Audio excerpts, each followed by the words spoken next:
What's up, Keep Pounding Nation? We're back today with another video. Keep pounding. Today we got about 5 or 6 topics to cover. Starting with the date of March 18th is going to be when free agency begins. So we have a lot of players that we need to look at, whether we need to re-sign them, whether they're going to be signed to another team, whether they're going to be extended on contracts, vice versa, whatever is going to turn up before March 18th. And I'm looking into that right now. I'll post a video about that pretty soon, as soon as I get that done. That video will probably come closer to the end of February, because I want to get this as accurate as possible before free agency begins. So let's get into this. The players we've re-signed so far are Joey Sly with a 1-year contract extension, Cole Luke 1-year contract extension, Reggie Bonifant 1-year extension. And I agree with all 3 of those. Those are good moves. Wes Horton retired as well. So, thank you for an incredible run, Wes Horton. We appreciate it, and hope you enjoy your retirement, sir. Christian McCaffrey got Fantasy Player of the Year. He also helped me win this ring for fantasy. So, both leagues, I had Christian McCaffrey in one of them. So, good man, Christian. We're going to get into Greg Olson in a minute. But first, I want to get into the new defensive pass game coordinator, Jason Simmons. He was interviewed recently. And the first 2 questions, not really tickling my fancy. But the third question is the one that really got people's attention. Here we go. Question was, what do you want people to say about the Carolina secondary? You're now overseeing. And his response was, any word, I want to say competitive. Love that answer. Love it. That's what we need in Carolina. This is the last thing we are on this team in the secondary has been competitive in the last 4 years. That is the last word I would describe our defense as. He goes on to say, we're always going to compete for 60 minutes. Beautiful. That's what I want. That's what everybody in this team should want in this fan base. If you're not competing for 60 minutes, you're not competing at all. And I said that back in early 2015 when this team was competing every position, every spot was competing for 60 minutes, and you saw the result all year long. You saw the results. 13 through 15. That's what this team was. We need to set that bar and get back to it again. I love that answer. So, he continues on. For me, the little things are important. Being on time, attention to detail, stance, leverage, and eyes. Beautiful answer. He laid it out perfectly, exactly what he wants. You can't argue with the results. You go back and look at his history, and his secondaries have done exactly that.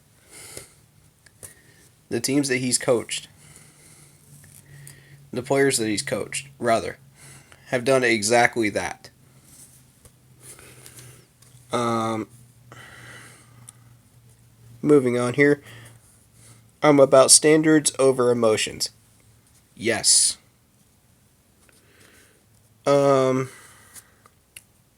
disparity between talent is so small in this league.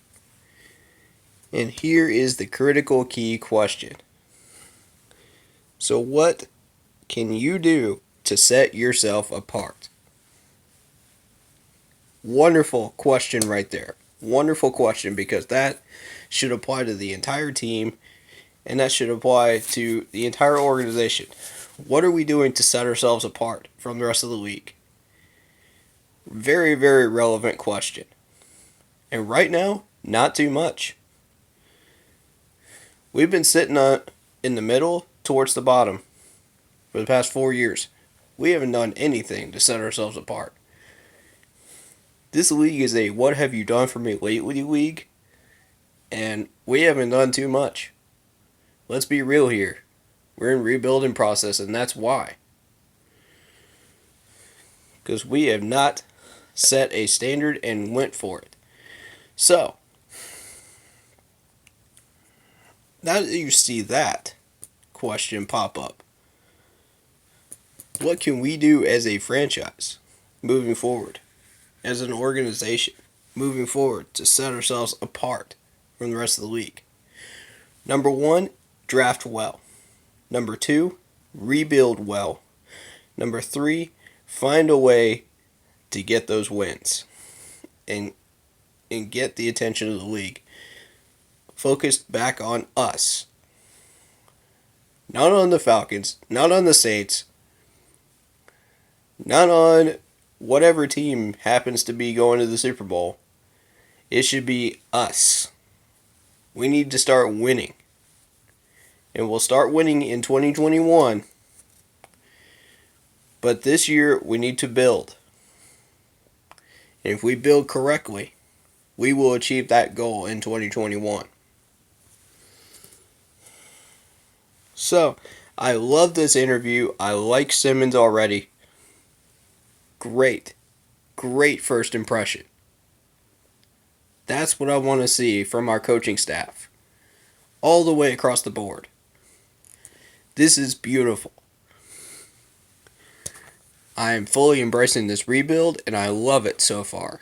I don't love the fact that all of our veteran captains are gone, except for Christian McCaffrey and Cam Newton, and Eric Reed in the backfield. But I do love the fact that everything else is coming together nicely. Speaking of captains, this is the final talking point for this video. Greg Olson went to the Seahawks. I do want to point out that Greg was a cornerstone for this team. And if you want to continue this rebuild, you got to have cornerstones. I put this on the official page as well. You can go check my comment out and see it for yourself. And I basically said, if we keep losing veteran team leaders, we will keep losing cornerstones to build on and rebuild on. And I'm talking more specifically about James Bradbury. We need to keep him here in Carolina. We need to re-sign him ASAP. The second we're able to re-sign him, it needs to happen. I'm serious about that because we cannot go drafting and have no corners. We just keep losing veteran guys. And here's where the Greg Olson situation comes in. Now, I said in the previous video with Greg Olson that he left on his own terms, or he may have. Now I'm hearing conflicting reports that from Greg saying that he may have been forced out. which is the truth here. And, you know, I want to believe Greg's side of this. I want to. So let's play a little devil's advocate here. Let's play this little game here. If Greg was actually forced out, then that's on the coaching staff, and I think they made a very unwise move. Ian Thomas is not ready. Greg Olson can still play. He still had how many years left on his contract? That's not smart. Greg, we could have built around Greg for another year or two. And then, by all means, release him. But if I would rather see him retire a Panther. But, that's neither here nor there right now. It's too late for that now. Or maybe not. Maybe he could sign a one-day contract. We'll see. But my point is that if they let Greg go right now, it was a very unwise move.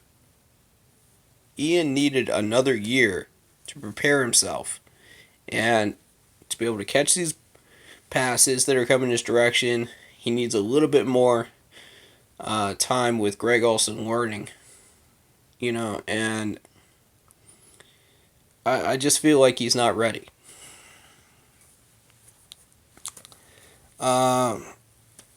And if that's the case, that he got forced out, then I was wrong to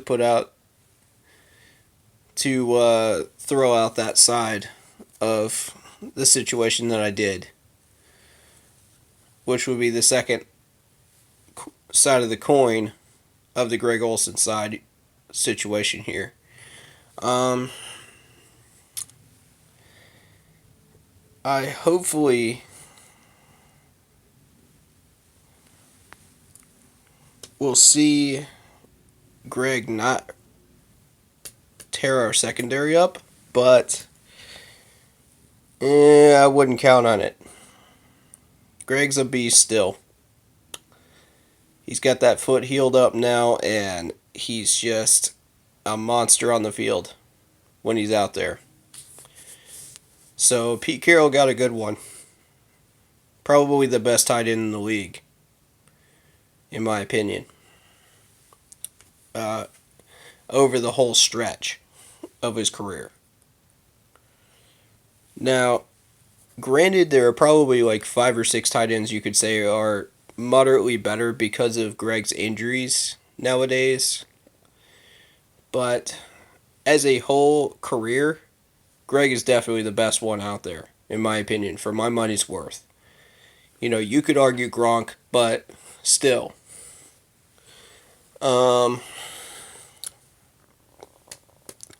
So that leaves us in a pickle. What do we do without Greg? Whether he left on good terms or not, we still don't have him anymore. So that put us at 32 point either 3 or 6, I don't remember which, in cap room after his release or forced release. So we are basically looking at $10 million for rookie contracts. Half of that is going to go to the rookie contracts. The other half is going to go be saved up just in case we need that $5 million in emergency backup situations for this year, because you never know what's going to happen with injuries, with any kind of things that could happen. So it's always wise to have that $5 million in reserve. That means we've got about $22 million to play with. And that was before we re-signed those 3 players to a 1-year extension. All 3 of them. So I'm not sure what the number is specifically right now. So I'll have to check on that. But I'll post the accurate number when I do the video of the free agents and resignables.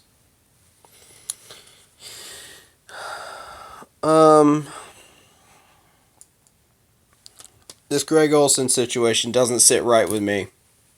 And I know it doesn't sit right with a bunch of people either. But we just have to get through it and survive. In other news, Josh Norman got released by Ron Rivera again over in Washington. So, everybody's going to be looking at that like, oh, we need Josh Norman. We need an elite corner. No. That sends up an immediate red flag to me. The fact that Ron Rivera released Josh Norman again. That says to me, why should we sign him back? Clearly Ron Rivera knows something we don't. And the reason for his release in the first place was the money reasons. The agent got in his head. He wanted more money. Yada, yada, yada. One thing led to another. He asked for way too much. Get him and wouldn't pay him. And out the door he goes. So, you're sitting there looking at, like, what was it, 15 million? 15 million when we only have 22 million to play with right now? Nope. That's going to be a hard no from me. I can't stress this enough. Every year, we start looking at that free agent list and go, ooh, this player is available, this player is available, this player is available. It's like, ooh, a piece of candy, ooh, a piece of candy, ooh, a piece of candy. And, like, you start looking at the actual salary cap and you say, uh-oh, we can't afford these players. Does that thought not run across people's heads? It surely runs across mine. And everybody paying attention to our cap room. But if you want to end up in the red again with Marty Harney, that's your choice. But as of right now, Marty's running this team. Matt Rule is running this team. Tepper is running this team. And they're being very, very smart about their money, and I'm glad they are. Because otherwise we'd be in cap room debt again. So, thankfully, we're not. And I've been very satisfied with Marty the past 2 off seasons. He's gotten us good players. We just haven't been able to use them correctly. And they've gotten injured. Things have happened. I'm not a huge fan of how we've drafted. But, we'll take what we got and try to run with it in the foreseeable future here in 2020.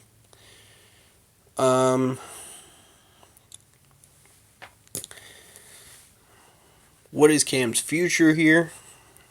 We've seen conflicting reports from everywhere across the league.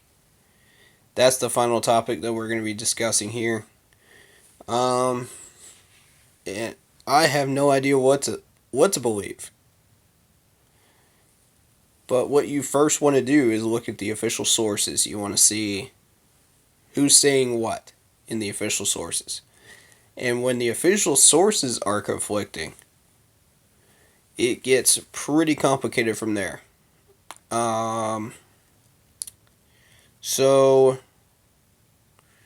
I would be inclined to go with what Tepper, Cam, and Matt Rule are saying first. That's the people I would trust first. Any players on the team will have heard anything that's going on first. And the coaching staff as well. So I would trust their word over that. Honestly, I'm not thrilled about this choice to keep Cam, but I accept it. You know, this is Matt Rule's team now. This is Tepper's team. We may be vastly unhappy with it for the people that are against it. You know, for the people that are for it, I'm happy for you. You know, I'm happy for you. But for those of us that are against it or on the fence, it doesn't look like the smartest move. You know, and I don't know, man. I don't think this is the smartest decision for our coaching staff to make at this point. I still strongly suggest the trade option, where we get rid of 2 offensive linemen and Cam for 2 draft picks. I think that would be the most helpful in our rebuilding process. Yes, it's going to hurt losing Cam, but it's a business decision. You know what I mean? It's not like, oh, the player was forced out like Greg Olson, or, oh, the player wanted out of Carolina. No. This is a business decision. And it's what I think is best for our team as a whole right now, going forward into the rebuilding process 2020 and 2021. I say that, and I'm going to preview a little bit of my my next video with free agency and the draftable, resignable players. I saw on the list 2 players that I think would help us right now, and that's Teddy Bridgewater and Joe Webb. Now, if you remember, Joe Webb was in our franchise before, and he did well. Teddy has been injured, but now he's healthy and he's doing well. Those 2 together could help us ride out 2020, whether we keep Cam or not. And, you know, there's a whole nother side to this that is going to throw every idea I've got about Trevor Lawrence out the window, is those 2 players. We can afford both. We can afford both. And that's the interesting part about this. It kind of throws my theory of getting Trevor Lawrence out the window, in the sense that if we keep Cam, then we have to choose one of those 3 to be our backup man. And whoever does not get chosen is on the radar for other teams. I think Toss Greer, I think Kyle is the one that's on the fence as our 3rd option if we keep Cam and we get Trevor Lawrence. If we get Trevor Lawrence and decide to go with, you know, there's options there. There's options. And I like all 3 of those quarterbacks, and I think that all 3 of them could really vastly improve our team and help us get through 2020 in the rebuilding year. So anyway, thank you guys for watching. Don't forget to like, sub, and hit that bell so you don't miss any new content. And, as always, keep pounding. Peace, guys.